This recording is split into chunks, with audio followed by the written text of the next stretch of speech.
आज के इस वीडियो में हम आपको 10वीं कक्षा के हिंदी के तीसरे चैप्टर भारत से हम क्या सीखें कि दूसरे भाग के वीडियो में चलेंगे।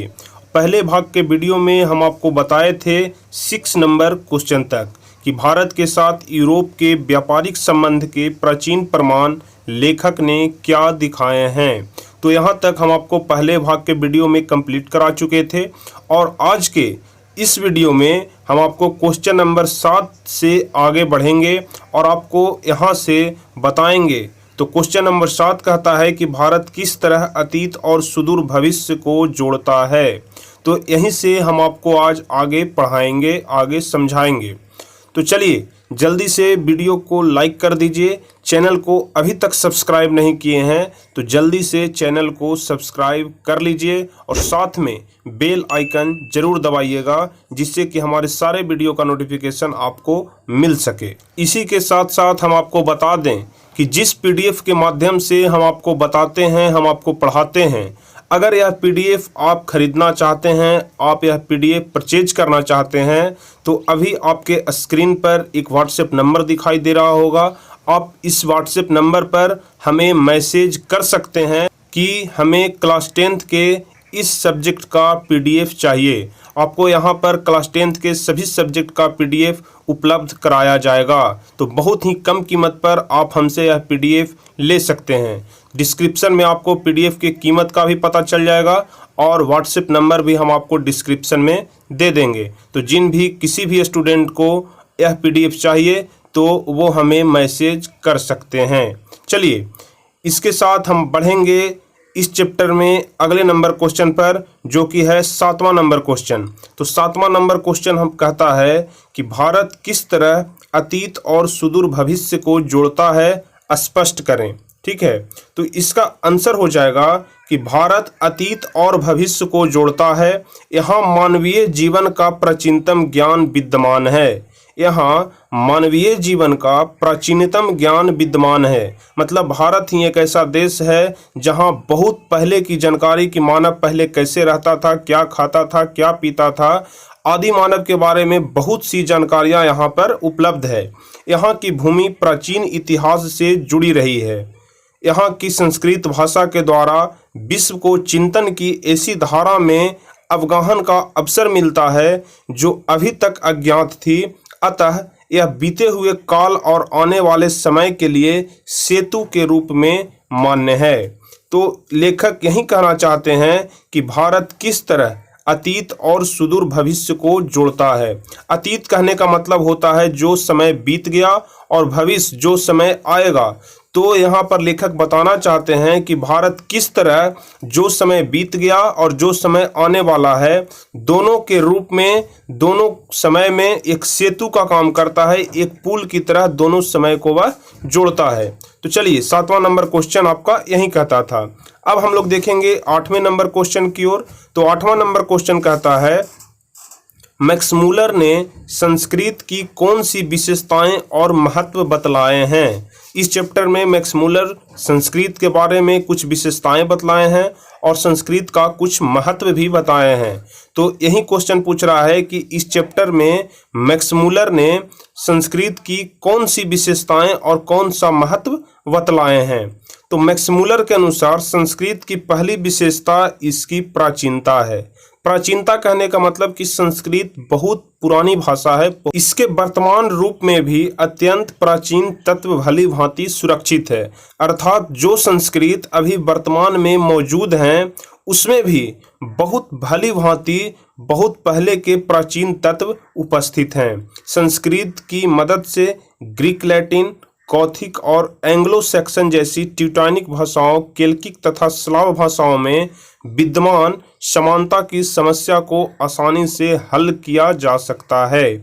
मतलब यहाँ पर लेखक जो मैक्समूलर हैं वह संस्कृत के बारे में बतलाते हैं कि यह बहुत प्राचीन भाषा है। इसमें आज भी संस्कृत की जो प्राचीनता है वो बहुत पहले का जो प्राचीनता होता था वह भी आज इस भाषा में मौजूद है। इसके वर्तमान रूप में भी अत्यंत प्राचीन तत्व उपस्थित हैं।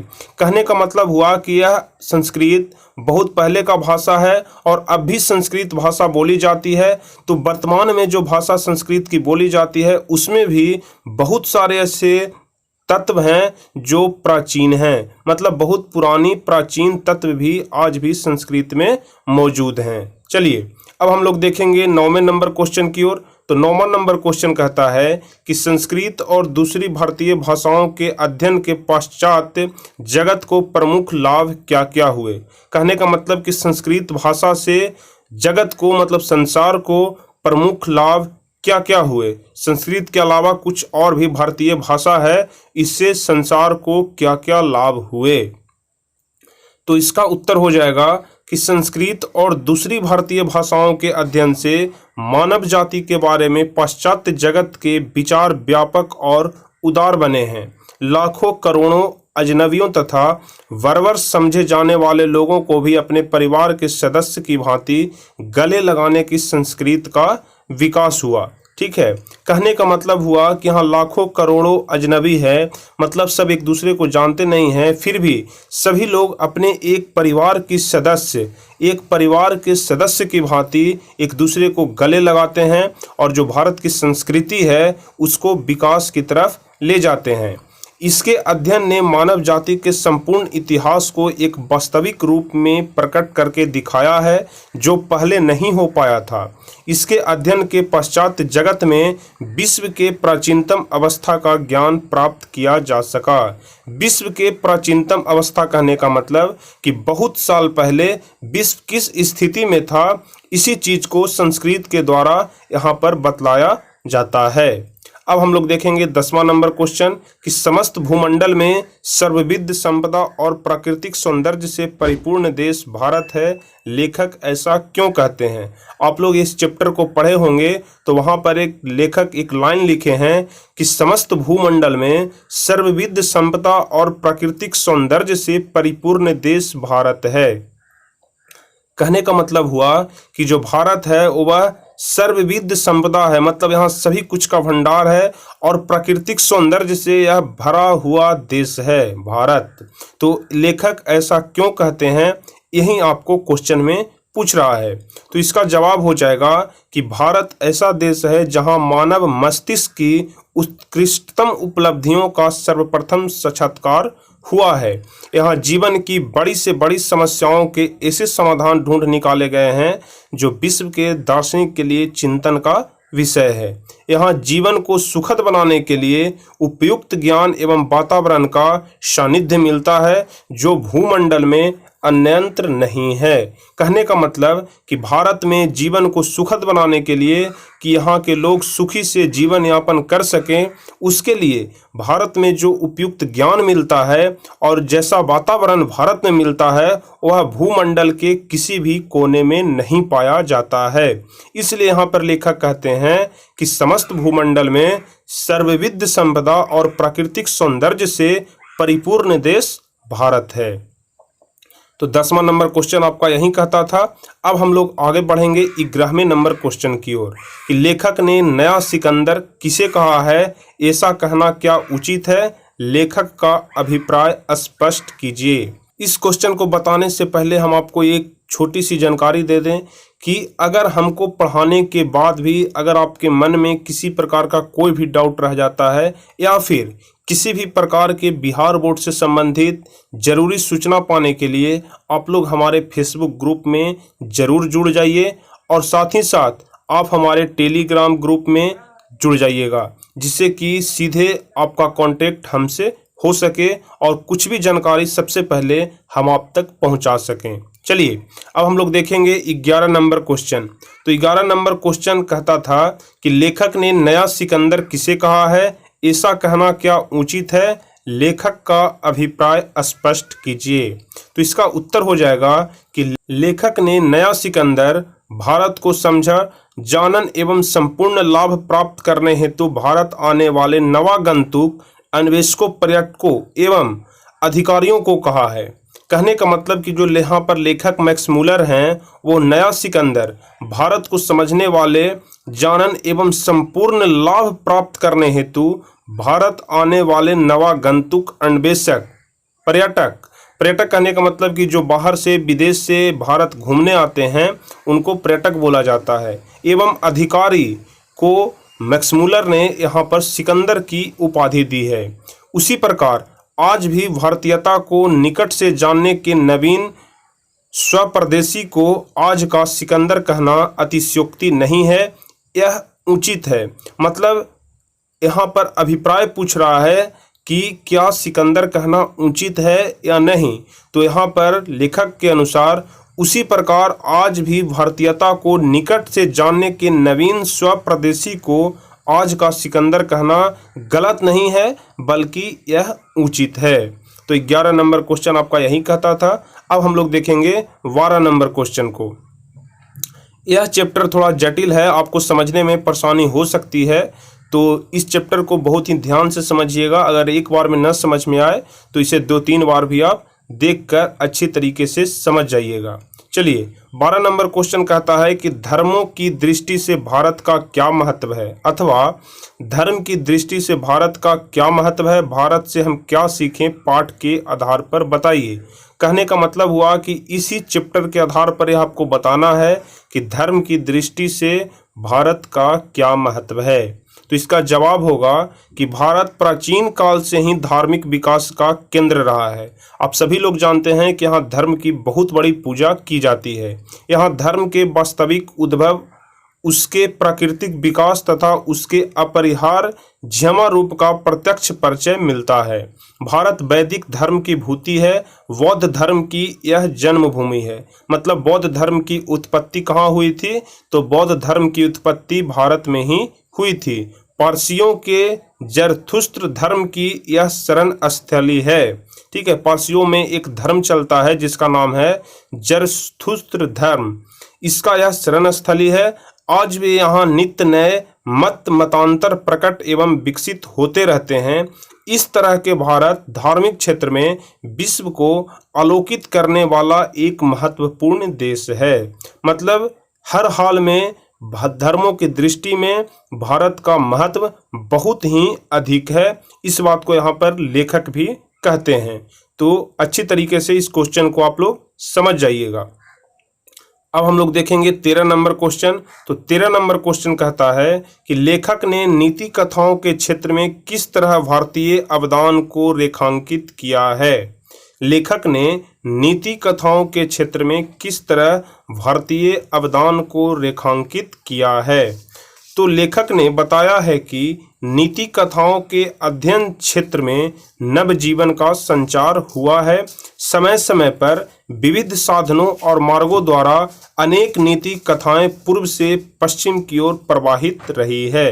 कहने का मतलब हुआ कि नीति कथाओं के अध्ययन क्षेत्र में नवजीवन का संचार हुआ है।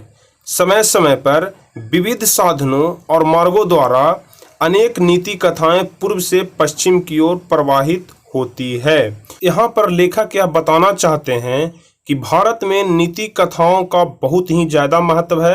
यहाँ नीति कथाओं के अध्ययन में नवजीवन का संचार हुआ है और समय समय पर विभिन्न साधनों और मार्गों द्वारा अनेक नीति कथाएं पूर्व से पश्चिम की ओर प्रवाहित रही है। कहने का मतलब कि यह निरंतर नीति कथाएं भारत में आगे बढ़ती रहती है, पूर्व से पश्चिम की ओर प्रवाहित होती रहती है। चलिए अब हम लोग देखेंगे 14 नंबर क्वेश्चन। तो 14 नंबर क्वेश्चन कहता है कि लेखक वास्तविक इतिहास किसे मानता है और क्यों। मतलब लेखक वास्तविक इतिहास किसे मानता है और इसे वास्तविक इतिहास क्यों मानता है। तो इसका जवाब होगा कि लेखक किसी विषय के भूल उद्गम स्रोत तक पहुंचने को उसका वास्तविक इतिहास मानता है। क्या, तो लेखक किसी विषय के भूल उद्गम स्रोत तक पहुंचने को उसका वास्तविक इतिहास मानता है, क्योंकि वहीं से उस विषय की मौलिकता, उसका विकास तथा उसकी शाखाओं प्रशाखाओं तथा जीवन मूल्य ज्ञात होता है तथा उसका अध्ययन फलदायी होता है। तो लेखक इसलिए वास्तविक इतिहास जो है वो विषय के मूलभूत स्रोत तक पहुंचने को ही उसका वास्तविक इतिहास मानते हैं। चलिए अब हम लोग देखेंगे 15 नंबर क्वेश्चन, जो कि इस चैप्टर का सबसे लास्ट क्वेश्चन भी है। तो क्वेश्चन कहता है कि लेखक ने नीति कथाओं के क्षेत्र में किस तरह भारतीय अवदान को रेखांकित किया है। लेखक ने नीति कथाओं के क्षेत्र में किस तरह भारतीय अवदान को रेखांकित किया है। तो लेखक ने बताया है कि नीति कथाओं के अध्ययन क्षेत्र में नवजीवन का संचार हुआ है। समय समय पर विभिन्न साधनों और मार्गों द्वारा अनेक नीति कथाएं पूर्व से पश्चिम की ओर प्रवाहित रही है। भारत में प्रचलित कहावतों और दंत कथाओं का प्रमुख स्रोत बौद्ध धर्म को माना जाता है। बौद्ध धर्म यहाँ की बहुत ही ज़्यादा प्रचलित धर्म है, इसलिए भारत में जितने भी प्रचलित कहावत हैं और दंत कथा है, उसका प्रमुख स्रोत बौद्ध धर्म को ही माना जाता है। किंतु इसमें निहित समस्याएं समाधान की प्रतीक्षा में है। लेखक ने एक उदाहरण देकर बताया है, शेर की खाल में गधा वाली कहावत सबसे पहले यूनानी दार्शनिक प्लेटो के कैरेक्टस में मिलती है। इसी तरह संस्कृत की एक कथा यूनान के एक नीति कथा से मिलती है। अर्थात भारतीय नीति कथाएं यूनान से कैसे जुड़ी, यह एक शोध का विषय है। कहने का मतलब कि भारत में जितने भी दंत कथा होते हैं, जितने भी कहावत होते हैं, उनका संबंध यूनान से किस प्रकार से जुड़ा हुआ है, यह कथा यूनान से किस प्रकार से संबंधित है, इस पर एक शोध का विषय है, लेखक का यह कहना है। तो 15 नंबर क्वेश्चन आपका यही कहता था और यहीं पर आपका यह चैप्टर समाप्त भी हो जाता है। तो चलिए, आपका चैप्टर जो तीसरा नंबर चैप्टर था हिंदी का, भारत से हम क्या सीखें, आपका यहीं पे समाप्त हो जाता है। अब हम लोग अगले वीडियो में देखेंगे चौथे चैप्टर को।